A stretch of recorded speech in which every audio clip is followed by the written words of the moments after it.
Good day, friends. I hope you're all doing well. So today we're going to talk about Anna Walshe and an update on Athena Brownfield.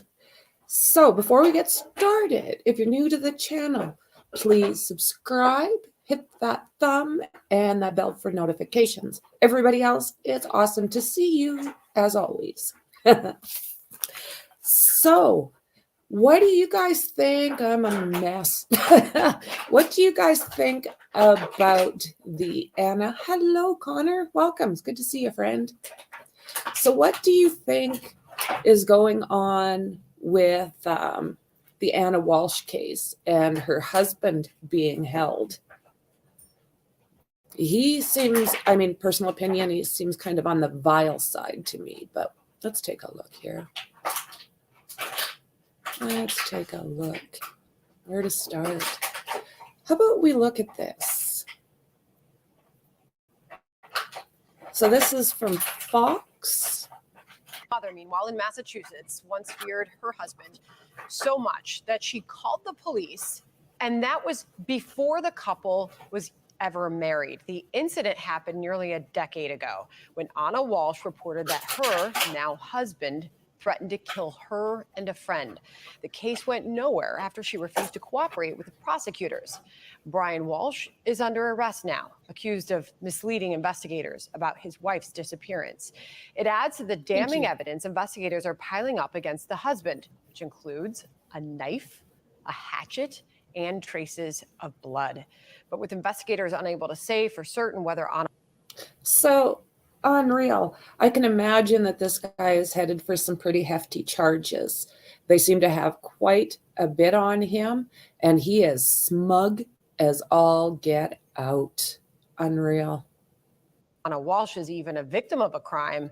The evidence in this case still remains circumstantial. Let's bring in Nicole Parker, a former FBI special agent in the Miami field office. Over more than a decade at that agency, she investigated everything from homicides to sex crimes, kidnappings, and human trafficking. She was a special agent on scene to investigate many high-profile cases, including the shooting rampage at the Parkland, Florida high school, as well as the mass shooting at the Fort Lauderdale airport back in 2017. The interrogation she's conducted and her testimony in court has led to countless convictions, and we appreciate you joining us now. Nicole, welcome. Thank you so much for having me. Good to have you here. We're going to talk about your piece. Sure. It's gotten a lot of attention on FoxNews.com. You've written specifically about why you decided to leave the FBI. But first to this case, where now we have this picture of this woman since her disappearance with a bruise on her face. We know that there was evidence that she once was threatened by her husband, then did not cooperate with authorities in the investigation. What do we know about this really bizarre case where there seems to have been a lot of red flags along the way? There are absolutely a lot of red flags. A lot of times when we're looking at investigations and solving these types of cases, we're going to look at the historical behavior of an individual. Brian Walshe clearly had a history based on this new information coming out that he had been abusive to her. She had actually contacted law enforcement herself. I want to point this out because our producers are telling us these are brand new photos that we've received of the couple, obviously in a different time. But these are exclusive to us wedding pictures that Fox Digital was just able to obtain. Continue. Wow, excellent. So looking at the pictures that I see on the screen, one of those calls to law enforcement was actually before she was married to that individual, to Brian. And she, contacted law enforcement and chose not. It's so damn scary. The flags are there. I'm sure she could feel it on the inside, but, a person, it's like, let me fix you syndrome. Beautiful woman and unbelievably sad. Domestic abuse is not highlighted nearly enough. Many people just go, oh, it's a domestic. Not to press charges. That's actually something that I've seen in several situations where they contact law enforcement, but then they end up backing off and they proceed in the relationship. That history of threats, if someone's going to behave that way, patterns of behavior determine future behavior. So it wouldn't be shocking that he committed this crime if he had made that threat in the past. And now the investigation reveals evidence reportedly found in the mother-in-law's trash, including trash bags with blood. a hatchet and a hacksaw, used cleaning supplies, which we continue to learn more about how much of it was found. With all of this evidence, how has this person not been brought to justice? You know, I think it's just a matter of time. They're probably waiting for lab results to come back. I'm sure they tested blood, DNA, things of that sort. When you're going to charge a case, you want to make. So I would assume with all of that evidence that his charges for this have to be coming soon. I'm sure that that DNA is on, I don't know, on Rush. Sure that it's rock solid. And really that's up to the prosecution team. Law enforcement provides the evidence to the prosecution, and it's up to them to determine when they think that it's right to charge the case.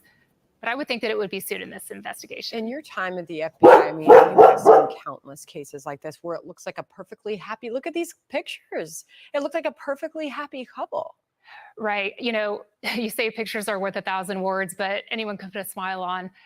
A lot of times people don't know what's going on behind the scenes. And I don't know if you recall, but in this case, she had wanted her mother to visit her recently, right before it occurred. A lot of times there's things going on behind the scenes that you don't actually see. But when you're an investigator, you go back and you look at the digital evidence, their text messages, their phone calls, their Instagram, their emails, and that usually shows a pattern of behavior and things that were actually going on that you don't see on the outside. And that can be incredible.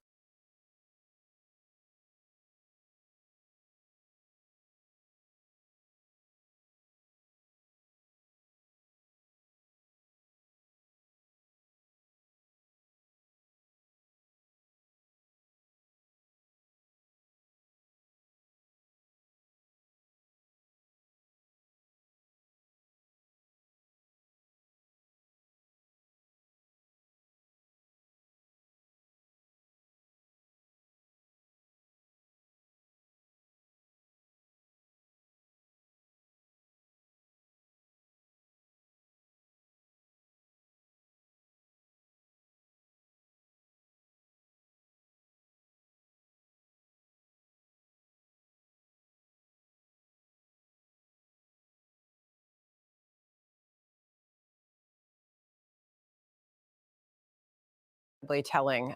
So we'll continue to watch where all of that goes. And I want to bring up your piece that you have published. It's on .com right now, foxnews.com. And you talk about why you left the FBI. 3 months ago, you say you walked away from the FBI and the career you once loved, and why you felt you had to. Thank you, James. Investigation. In your time at the FBI, I mean, you have seen countless cases like this where it looks like a perfectly happy, look at these pictures. It looked like a perfectly happy couple. Right. You know, you say pictures are worth 1,000 words, but anyone can put a smile on. A lot of times people don't know what's going on behind it. So what I was saying, thank you again, James. What I was saying is that it's amazing how these men, these predators, I mean, it can also be reversed where it's the woman. It does happen, absolutely. But they can literally make us feel that there is nothing out there. We're not going to do any better. We can't do it on our own, that we're just basically not good enough. It's amazing how you can have all of this strength and one human can beat it out of you, literally.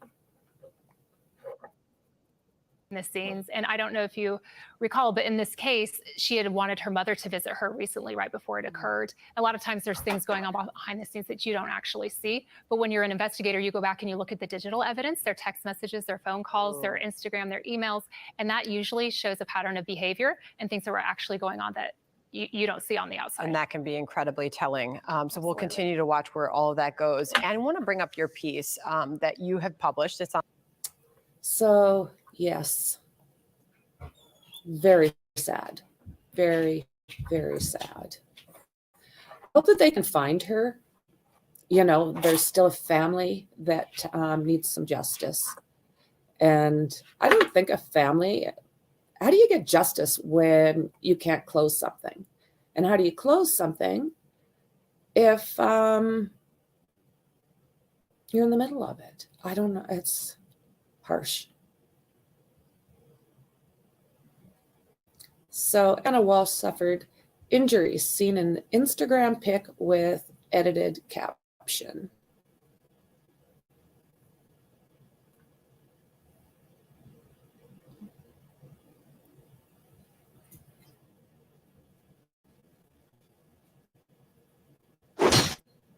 I have to click off It's a new year. when my dog gets barking. So thank you again for letting me know that. Of a Massachusetts woman who's been seen since Look at how smart is. He smiled.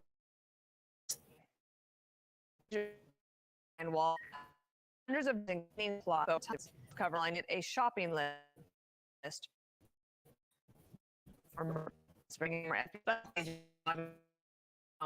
great. Listen, you in Beeland yesterday.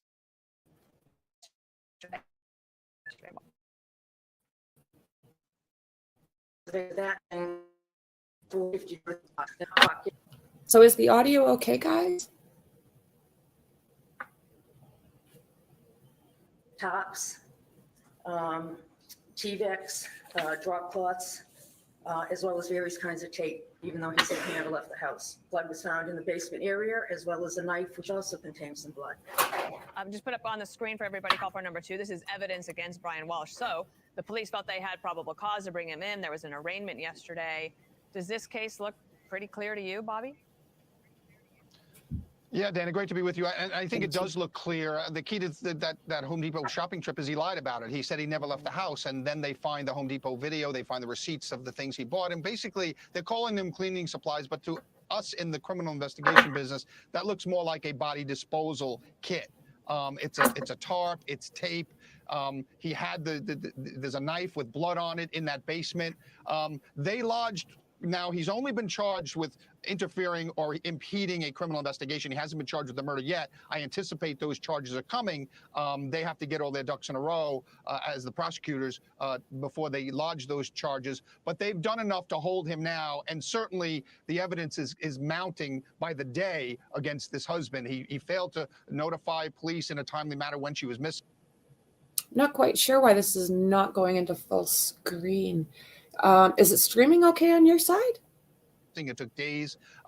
You know, the blood in the basement, the lying about his whereabouts. It doesn't look good for this defendant. Nor for Anna Walshe, right? So the police say that they were, yeah, unfortunately, yeah. and that because of his lies, it took them off the trail trying to find her, and then it could have delayed that. What's the next step then for investigators? Apparently they found a knife that had some blood on it. Any other clues that they're looking for at this moment? Thank you. Well, they're going through that crime scene, what we think is a crime scene in that basement, very carefully. They're analyzing that blood. Was it her blood? So that's the next step, is to get those lab results and to tie it all together in a picture. Yeah, it doesn't look good for this mother of 3, unfortunately. And any missing person, if it's a legitimate missing person, those first few hours and days are crucial. Mm-hmm. And this man has did nothing but lie those first few days. So the next steps are to analyze that physical crime scene data and Oh, you know, I just want to see them nail this guy to the wall. And evidence, and if it matches up, then of course on the prosecution side, the next steps are going to be to lodge murder charges. Yep, and we have Molly Line in Boston. She is following that story for us. Meanwhile, let's go back to Idaho for a moment, because while the police continue to put this case together against Brian Kohberger for the quadruple murder, apparently there was a white vehicle that was seen returning to that crime scene or at that crime scene the next day. Would that be something?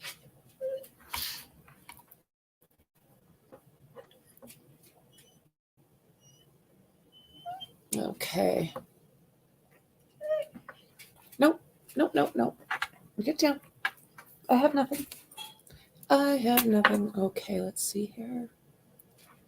Yeah, I'm pretty sure this guy thinks he's going to get off. Like, they're that arrogant. Just dumbasses. Oh, absolutely. It really is, James, you know, but honestly, mentally, these people make you feel as though you cannot do it on your own. I've seen some really strong people have a very hard time getting out of some of these relationships, and it's scarier than hell. And sadly, there's not much you can do because they typically will not leave. They say it 6 or 7 times that a person has to leave an abusive situation before actually try to leave that. Get out to see she's been live on the scene. Very latest information. Police have arrested someone connected shooting here live here. Okay, we don't need that.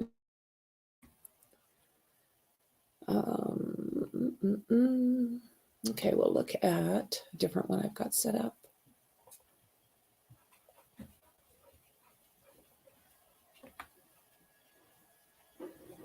One hell of a leap, right? How are you liking Discord, James?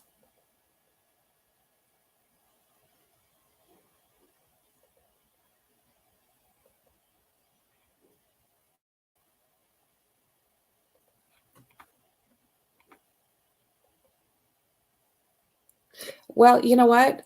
100% Connor. Yeah, it's very, very difficult to get out of some of these situations because mentally you are trapped. You're beat down. And I don't mean physically, I mean mentally. I don't know. That's a good question. That's a very good question. Unless you're talking about me.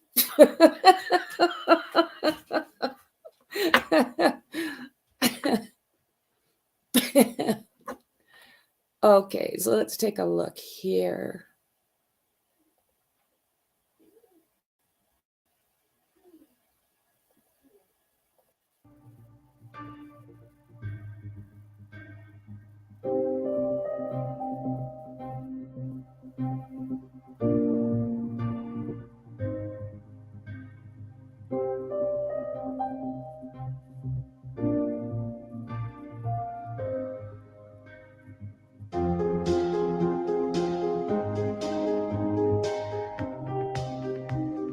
It was out of character for the way that Anna was acting. She was being very protective. She was, targeting us personally and saying like she should have done a background check on us.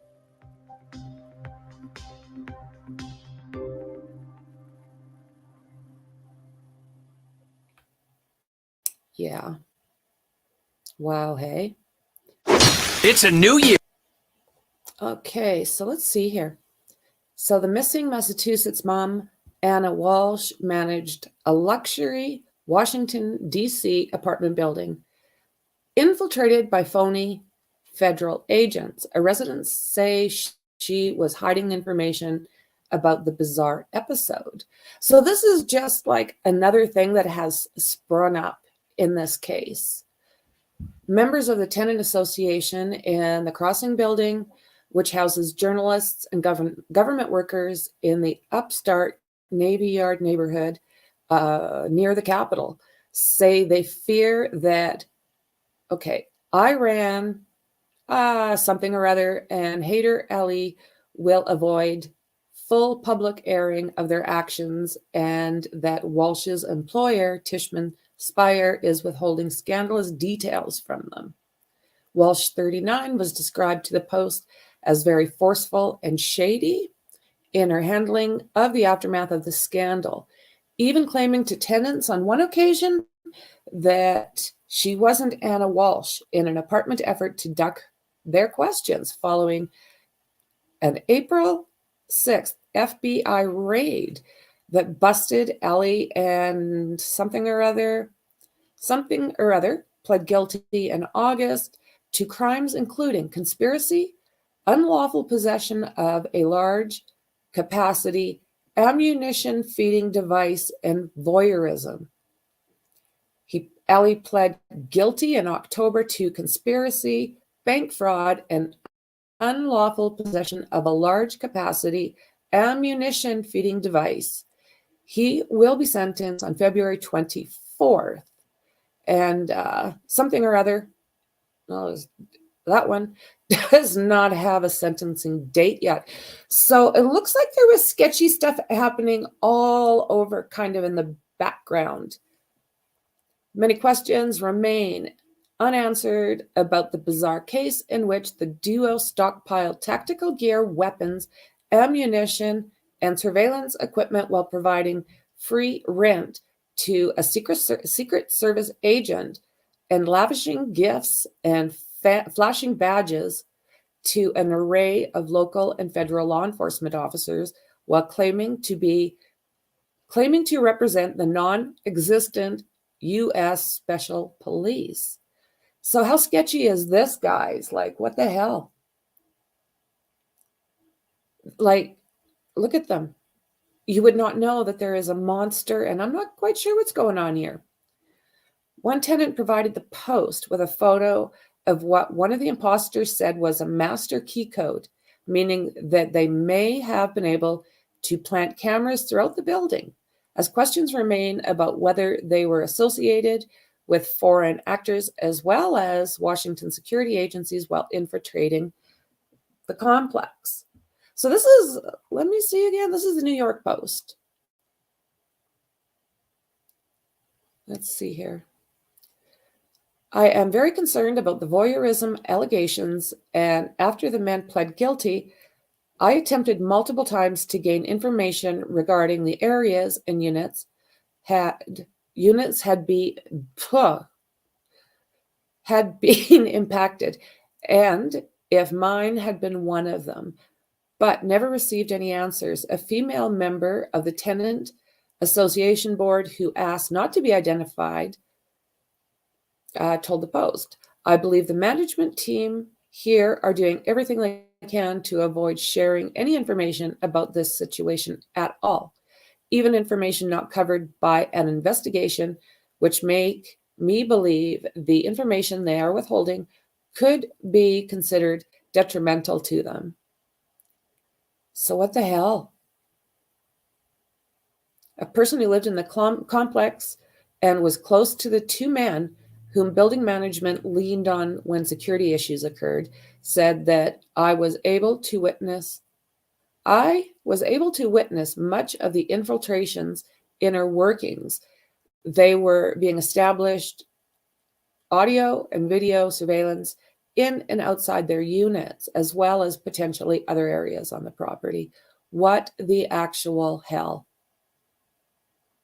So who's this guy? Hader Ali and his scamming partner, Arian something or other, created fake covert law enforcement agency. So, I mean, really? What? What the hell here? So, Ann Walshe, a mother of three who lived in Massachusetts, traveled often to DC, was a regional manager for Tishman Speyer. There does not currently appear to be a link between her disappearance on New Year's Day and the phony agent scandal that rocked DC. Walsh's husband, Brian, a 46-year-old convicted con man, was arrested on Sunday for allegedly lying to police. He also reportedly bought $450 worth of cleaning supplies on January 2nd. Like, that's not sketchy at all. And I don't know what the hell's going on here. And we know that her husband, like, is a con man. I mean, he was selling those fake, I think they were Andy Warhols, for like two of them for $80,000. And do you know why? He was selling these on eBay.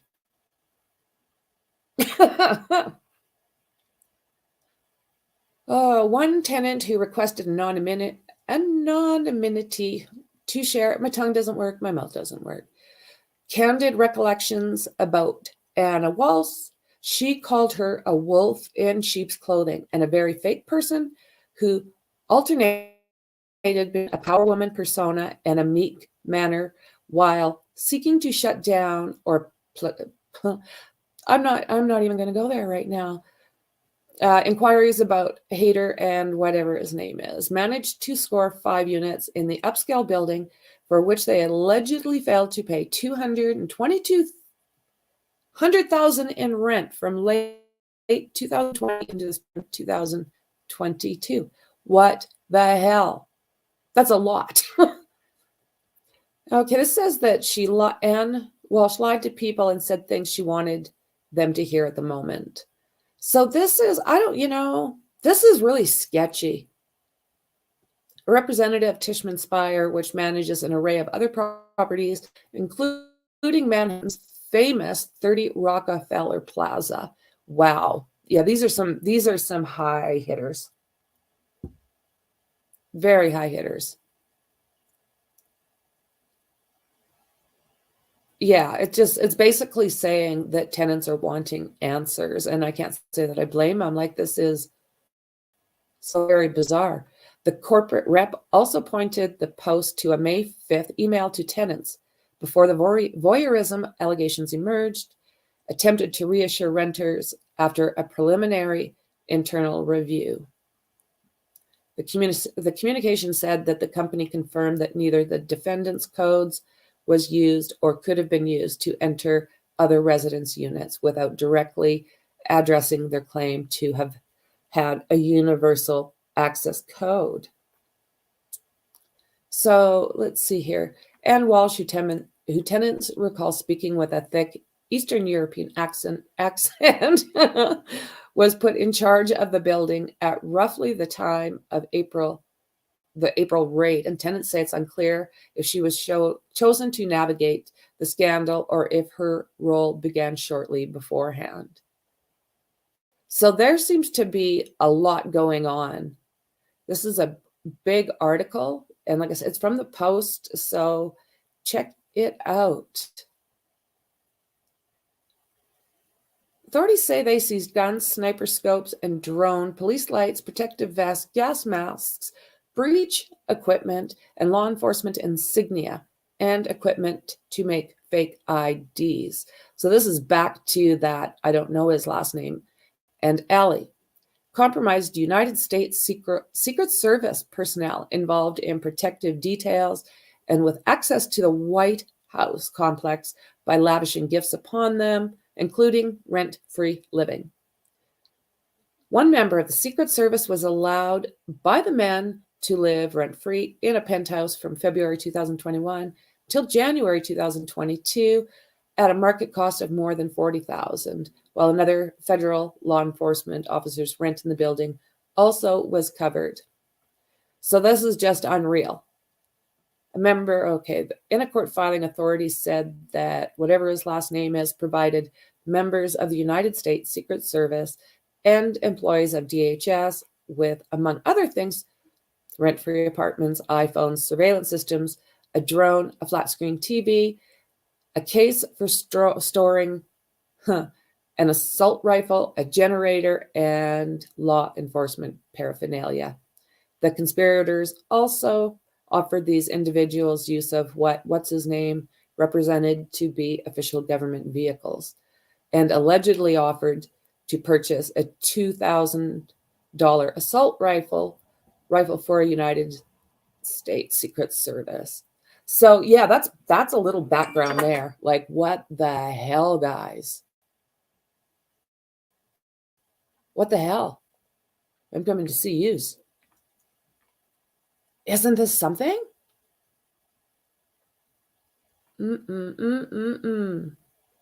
It is. The craze, yes. Let me see, I'm coming up. I'm so far. Okay, I'm back to why are reporters so scruffy?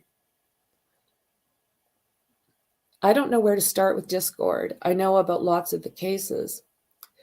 Maybe afterwards,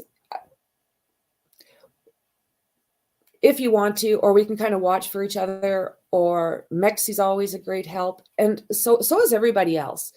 It's basically click on the different files on the left side, and you should be able to get into that particular case. So what we do is we share all the information that's already in there to anyone, including other creators. And yeah, you guys can add and take to each one of the cases that are in there. It's a matter of building them up so everybody's got one place to see, get a good look at these cases without having to bounce around a whole bunch. But yeah, everybody will kind of give you a hand in there. And once you start getting around, you'll get around really easily. I think I'll start with the Crays. Abso-freaking-lutely. Those guys, hey? And yeah, this case is becoming very intriguing. This is like almost like a total different rabbit hole that I didn't expect to see, to be honest with you. Hello, Perry. Well, hello. Very strange. Yeah, I honestly did not expect to run into this. I'm a little bit surprised about what we just went through. I try to get through most of the things that I'm going to do, but sometimes it's a lot.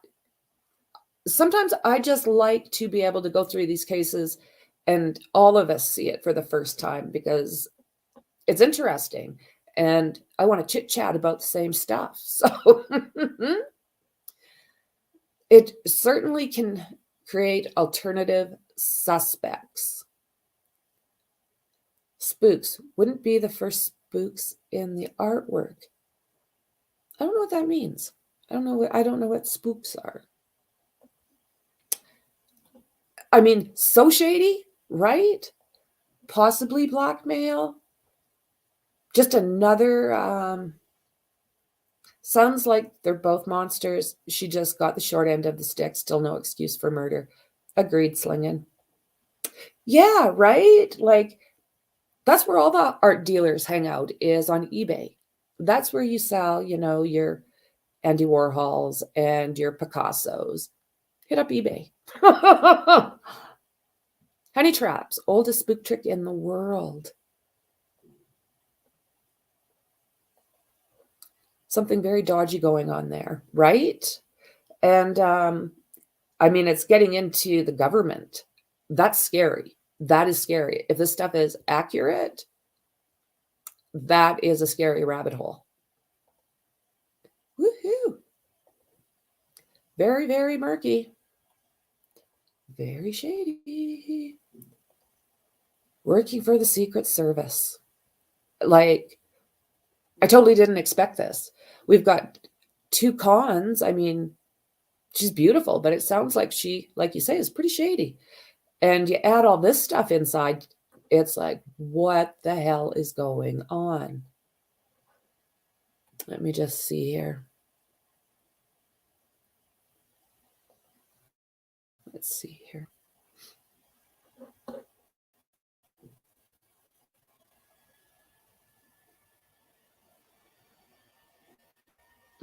Okay. This is so unreal.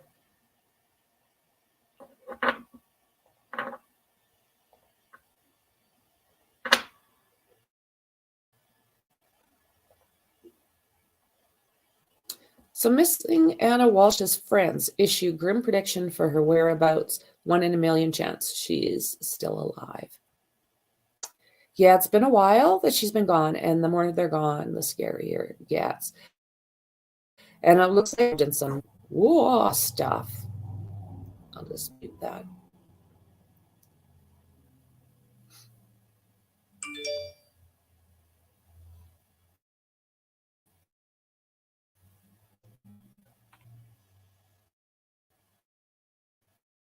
What do you know about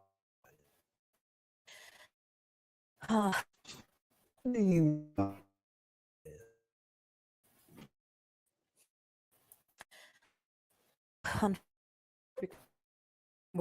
Would Conversation go. a little switching the subject.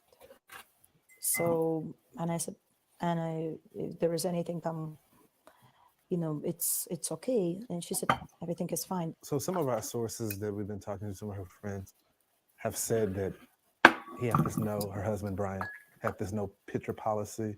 I mean, it's even hard to find pictures of her out there when we want to remember her life and try to get answers for her. So isn't that bizarre? He was totally against taking photographs of himself. And there are very, very few out there. They both tried to avoid the camera, which I find extremely interesting based on what we just learned. Did y'all hear anything about that? Does that surprise you? There's no picture policy. Hard to say. She was hiding, truly. But the absence of him, I understand that even in New Year's Eve, my friend said that he would not even take personal photos for between friends. That The arrogance of this man, the arrogance of this man. I have he to was find missing this the a little photos. And bit. during the New Watch Year's this Eve, guy. absence of him, I understand that even in New Year's Eve, my He just friend thinks he's said all that that. he would not even take personal photos for between friends. That he was missing an. Look at this arrogant SOB. It just blows me away. Cocky. There must be some reasons for it. I don't want to speculate what the reason, but it is odd. Did Anna have the type of personality that, if anything perhaps was going on, would she ever display it? Or was that No. against her personality? That's what probably we felt, that absolutely nothing about personal. And also at the party, she was alone. She was not with a husband. Even if she would be a sponsor. She of never her showed up to event social settings with Brian. him. No. That was unusual. I have to ask you, and forgive me for asking this question, but do you believe Anna is alive, or do y'all believe Anna is dead now that you know what you know? 1 in a million chance. That's what I would answer. Not because Pamela and I Wow. know her personally, how Anna is driven and how she's independent. She would find a way to reach out to people if something would happen to her.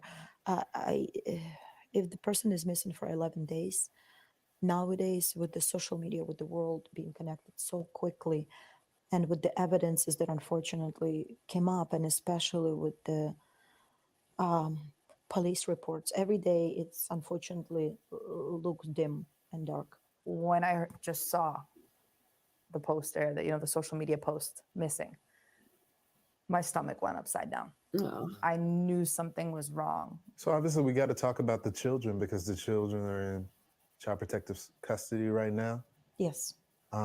You guys have spoken out about being concerned about their well-being, and you don't want them split up. They need to be together. They need love. They need home. They need to be together. Everything what they have is frankly each other, right? And they need familiarity with the children who were interacting with them before. But we all deserve to know justice. We all deserve to know what happened. Absolutely. Absolutely. Let me go back here and see if, yeah. 1 in a million chance. Let me see here.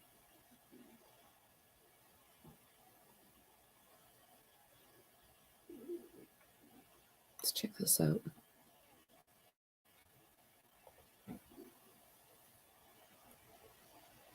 No picture policy. What the hell? Never heard of such a thing.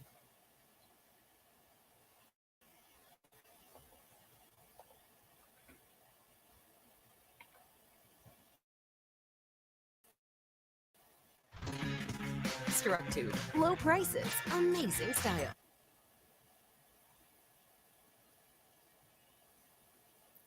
I've got the probable cause as well. We'll go through that after this, I think.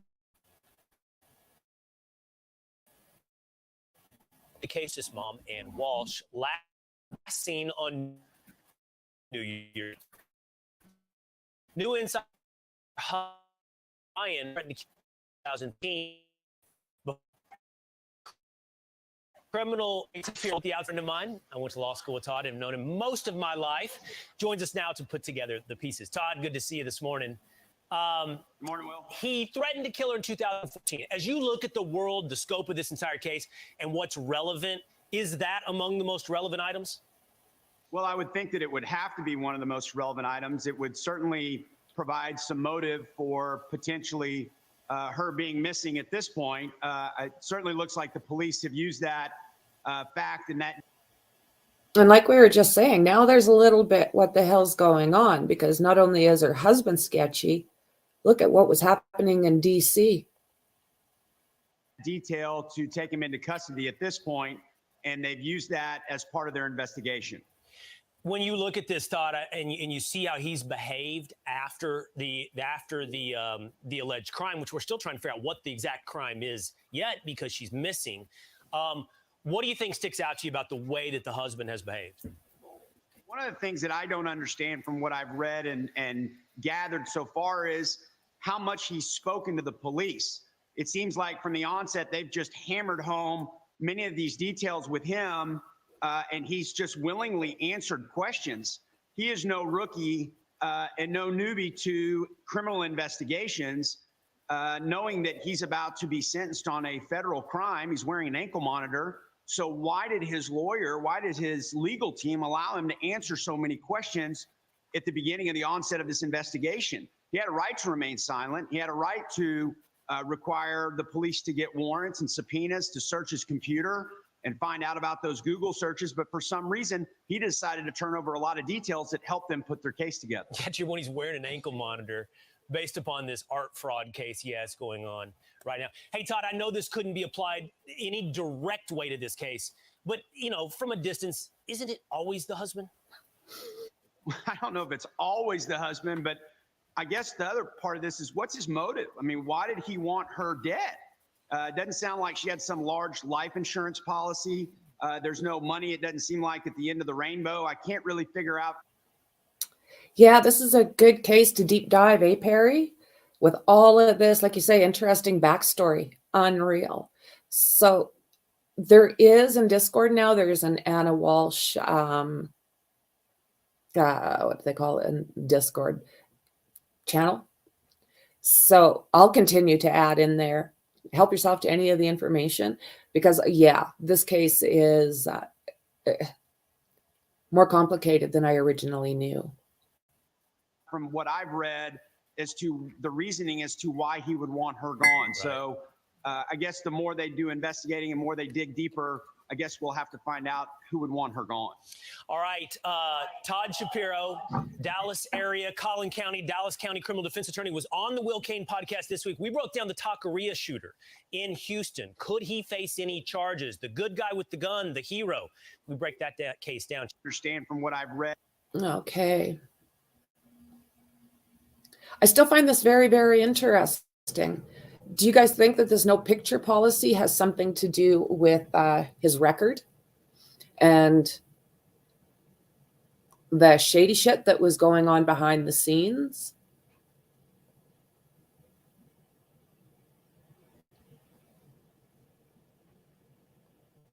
Hackshot. Okay, we'll look at that in a second too. We'll see what happens here. She did look happy at the beginning. So did he.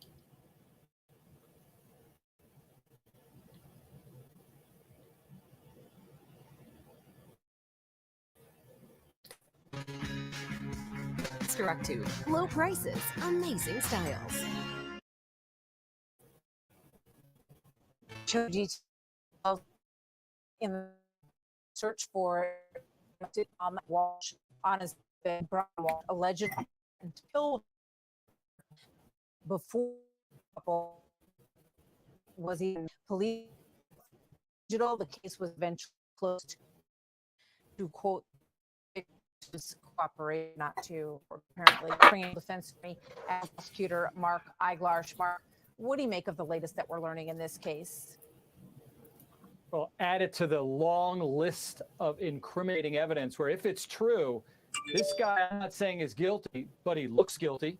A history of domestic violence with the very person he's suspected of killing, buying $450 in cleaning supplies, knowing that you're doing it by violating your parole to get those cleaning supplies, and searching on the internet how to dispose of a 115-pound woman's body.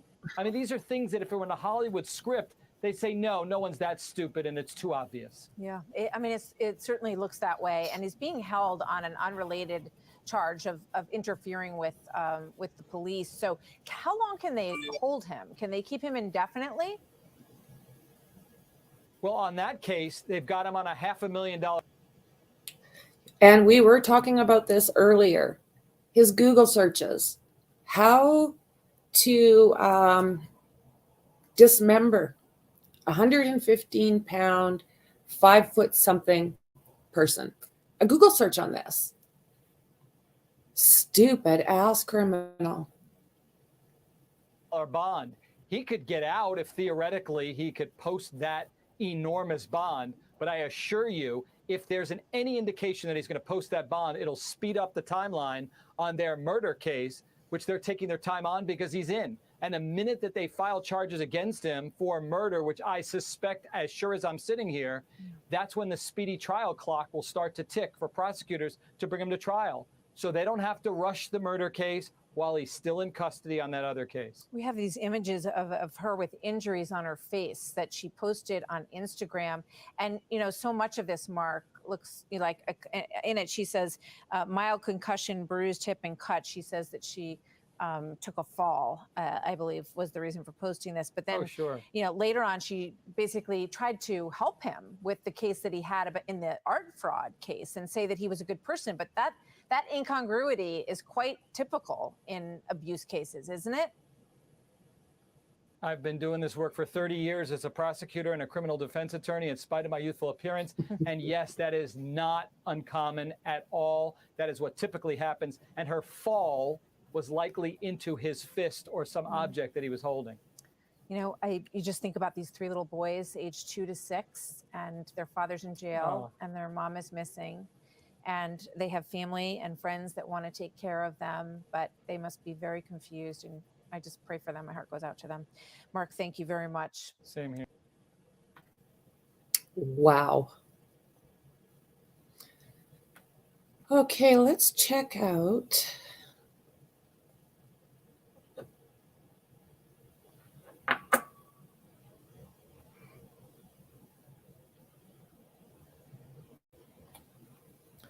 Okay, so this is a probable cause. And defense attorney, their writing is horrid. So I'll do my best here. So Brian Walshe is the defendant, and it's Quincy District Court. Let's see, I can probably get this bigger for us. There we are. No interpreter required. Description of defense, witness, juror, police, court official, intimidate. Okay then. Date and judge. I see the $500 bond, but million. Something about the 9th of January. Is this when he was picked up? Criminal docket. On the 9th, it was the bail hearing. Bail 5. Okay, is that what it says? $500,000 cash. Application for criminal complaint. Brian R. Walshe, Chief Justice, Cushing Highway, Cohasset, Massachusetts. Married. Height 6 foot, weight 215, brown eyes. Employer, Let's We Can LLC. Complaint name, Daniel Williams. Address. So this is a cop, Cohasset Police Department in Cohasset, Massachusetts. The complainant's signature and the date, again, the 9th of January. And the affidavit.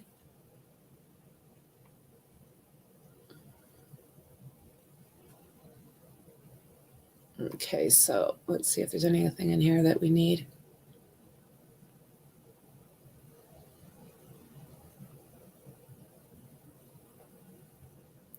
The information contained in this affidavit is based on my personal knowledge and observations accumulated during the course of my participation in this investigation, my training and experience, and as specifically attributed below, information I obtained during interviews, information provided by cooperating witnesses, information conveyed to me by other law enforcement personnel, my review of documents and interview reports, analysis of documentary and physical evidence, and records check in various law enforcement and public databases. On the basis of this familiarity, I allege the following in support of the issuance of the criminal complaint.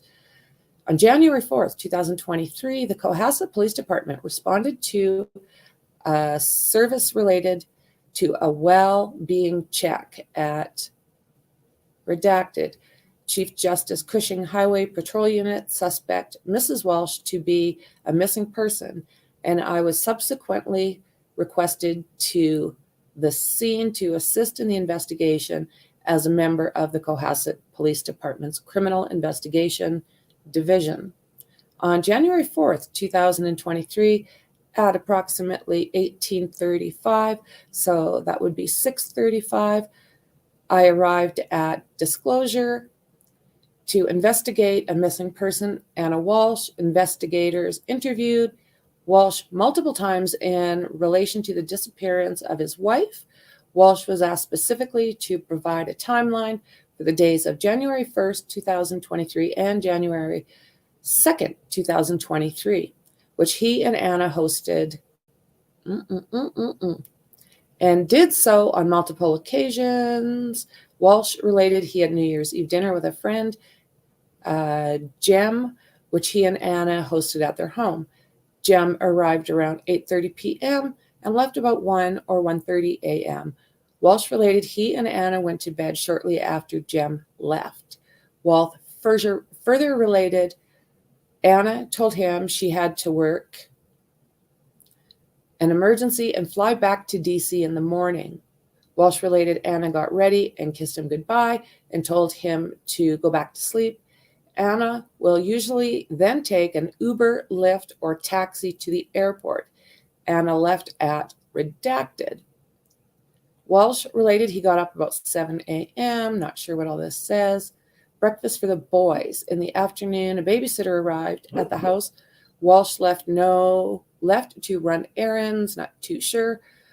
Walsh went to Shaw's to get orange juice and milk. When he came back home, he then left again. Mother who went to his mother's house, who lives at redacted. At the time Walsh did redacted, he did not use a GPS. Walsh related he drove to his mother's house and address Route 3 North. We don't need the address, do we? Says it took about 90 minutes, within about 15 minutes of arriving at his mother's condo, something to run errands for his mother at Whole Foods CVS, and arrived home at Cohasset about 8 p.m. Walsh related one of the boys must have taken and lost his phone during the New Year's Eve. Go frickin' figure. New Year's Day. Walsh related on January 2nd, 2023, his cell phone was found under a pillow. How handy.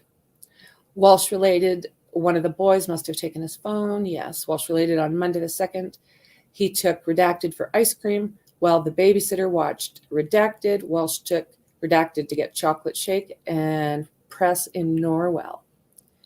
Friday, January 6, 2023, a massive search that included K-9 officers, Metro LEC, Search and Rescue, State Police, CERT team members, not sure what that is, State Police investigators, Cohasset Police, and other local partners was underway for the missing person and Walsh. The search resumed on the morning of January 7th. That afternoon, at least 6 investigators were tasked to driving to the North Shore area of Massachusetts to verify Walsh's route and travel and verify his visits to the establishments like Whole Foods and CVS. Multiple investigators spent multiple hours in the afternoon and evening of January 7th, 2023, traveling and I do believe reviewing video. Walsh was not observed on the video from Whole Foods or CVS. Walsh has been convicted in federal court of felony fraud by wire and is currently on pre-sentencing probation, though probation's conditions included monitoring and home confinement. Walsh must leave from his home each week and specify the time and need for each leave. On the weekend beginning Sunday, January 1st, 2023, Walshe was granted leave for dropping his children off at school each day from 8 a.m. to 10:30 a.m. and was picking up the kids from 11:15 to 6:45. Whoa. Among other approved leave times was 11 a.m. to 1:30 p.m. for shopping on Wednesday, January 4th.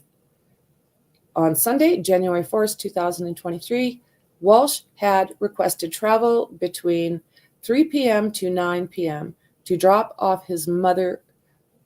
Walshe told investigators that his mother had a recent cataract surgery and she was staying with him at his residence so he could assist her. Walshe said that he had the time scheduled so he could bring her home after her recovery. During the interview with Walshe, he stated that his mother recovered from a surgery quicker than expected and had driven herself home. However, he still uses the time he had approved to go to visit her and run errands for her. The errands were the trips to Whole Foods and CVS. It is also important to note that this is the day that Anna went missing. Walshe's statement to investigators about his whereabouts on Monday, January 2nd, 2023, were consistent in that he took his oldest child for ice cream or a smoothie and something in Norwell. This was during the morning hours he allotted for school drop-off between 8 a.m. and 10:30 a.m. There was no school on Monday, February the 2nd, due to the holiday. Investigators later discovered something of Walshe at the Home Depot in Rockland wearing a black surgical mask and blue gloves. Something cash purchased. This trip was made in violation of his probation condition at the time. And something his kids from school. The data from Walshe's cell phone extraction given on something also shows the device traveled to areas of Brockton and Abington during the week beginning January 1st, 2023. The itinerary for Walshe's leave from home does not include such towns for approved travel. This is not a complete list of Walshe's approved leave from the home and possible probation violations. The intention, willful, and direct responses to questions about his whereabouts on the days Sunday, January 1st, 2023, and Monday, January 2nd, 2023, were a clear attempt to mislead and delay investigators. Investigators explained to Walshe that he would naturally be suspected of harming his wife due to her disappearance, and they would need to account for his whereabouts.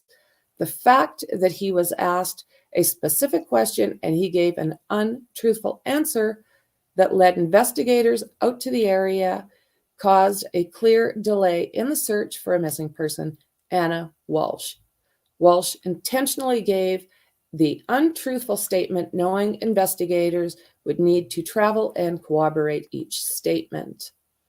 Any criminal investigation or investigation into a missing person, physical evidence, video evidence, has the risk of being lost. I know from training and experience that physical evidence, specific evidence that is outside the elements, may deteriorate after time. I also know that video evidence remains in retention time. Video files may be overwritten and as frequently as every 24 hours. So based on the facts set forth herein and based on my training, education, experience, and participation in this investigation, I submit that there is probable cause to believe that Brian R. Walshe has violated GLC 268, I'm not quite sure.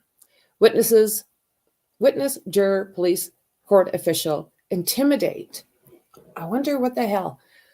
Wherefore, by this affidavit and application, I respectfully request the court to issue a criminal complaint for Brian R. Walshe, date of birth, and and this is Harrison W. Schmidt, Cohasset Police Department Criminal Investigation Division. Wow. What a shady case. What a shady, shady case. I'll take a peek and see if there's anything else I'd put aside for that. Well, I don't think so. We know that they did do a search and they found a hatchet, a rug, bloody material at the dump. We also know that he was placing stuff in his mother's garbage bin as well. We know that Anna Walshe seemed to be selling off her assets before she disappeared. So they did have a vigil. I think that was 2 days ago.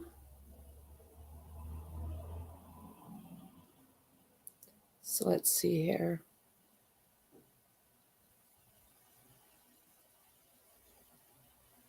I don't see anything really on here that is new. So I think, let's take a look at Athena.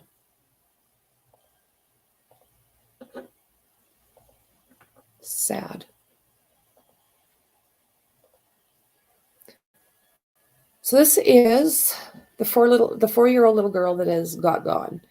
Her 5-year-old sister was found wandering the streets by a postal worker, and a call was made. And what has resulted is right there. So that's where I grew up. We've got a missing child. Because of our grandparents, they gave her the money for a down payment to be able to Okay, I am not sure what this help is. her and my Aunt Faye be able to get their homes. So, you know, that's what it's all about, is being able to help others. So that's where I want to be. I want to be in that position. Okay, I'm not sure what that's all about.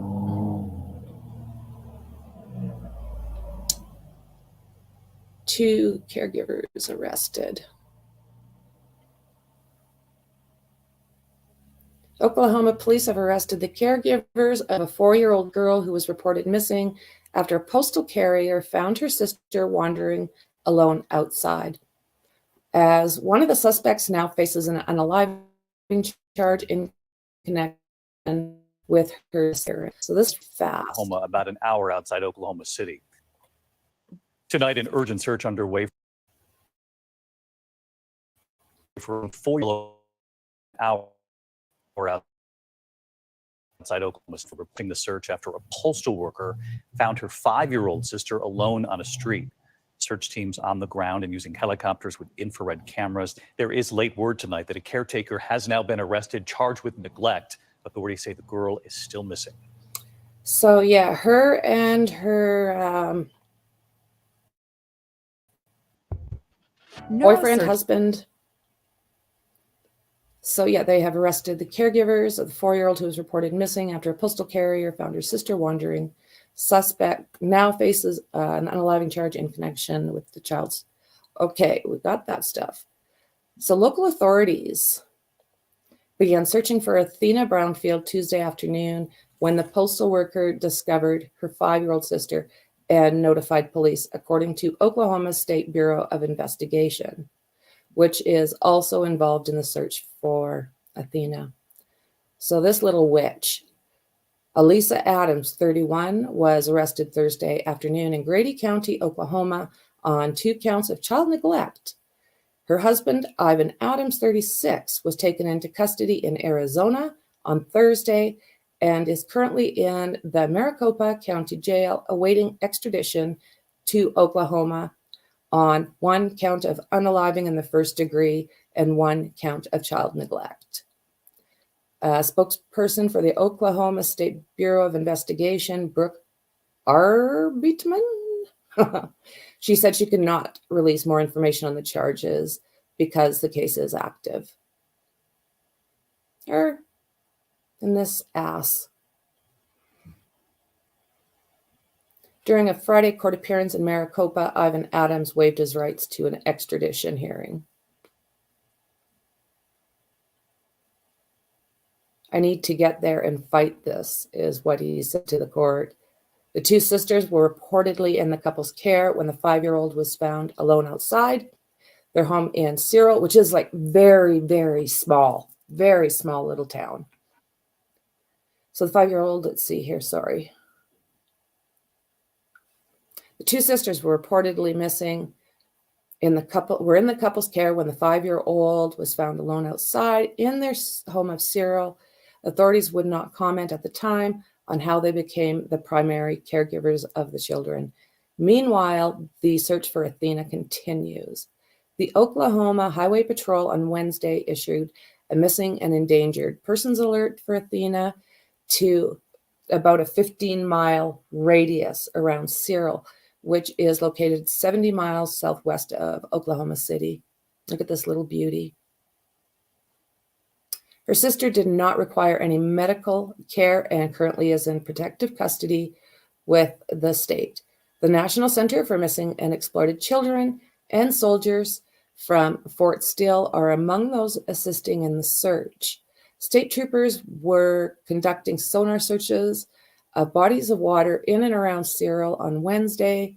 Search dogs from the Oklahoma Department of Corrections and drones from the Oklahoma Bureau of Narcotics and Dangerous, DRUGS, have also been employed in the search. Volunteers also helped conduct a grid search looking into vacant houses and local waterways. R. Brightman, I think that's how you pronounce it, said authorities are finding items in town, oh my goodness, that could be relevant and helpful to the case, but they did not elaborate. We're finding things that we hope might give us clues, she said. Trash service in the town has been suspended amid the search. How sad is that? I mean, we just dealt with, throwing kids in dumpsters. Like, what the F-U-C-K, man? Whoa. Law enforcement hasn't been encouraging residents and businesses to share any surveillance footage they may have, including doorbell cameras as well, to search their properties. And, please, please, please do. Athena is described by authorities as being 3 feet tall and weighing about 45 pounds, with light brown hair, blue eyes. Police believe she was recently wearing a butterfly hoodie. Anyone with information on her whereabouts is asked to contact the Oklahoma Bureau of Investigations at 1-800-522-8017 or tips at osbi.ok.gov. So I do have Athena's missing poster in my community tab in YouTube. So if you guys can, copy and paste it in your social medias and see if we cannot bring this baby home.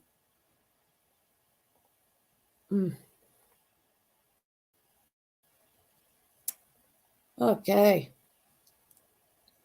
Thanks for being here, James. Thank you so much. So these are two cases that absolutely need some attention. I am going to probably be throwing more into the Discord on these both cases. And feel free to take anything you want, as always, with Discord, anything you might need to help these cases get some more awareness. So is there anything else you guys would like to talk about before we sign off today?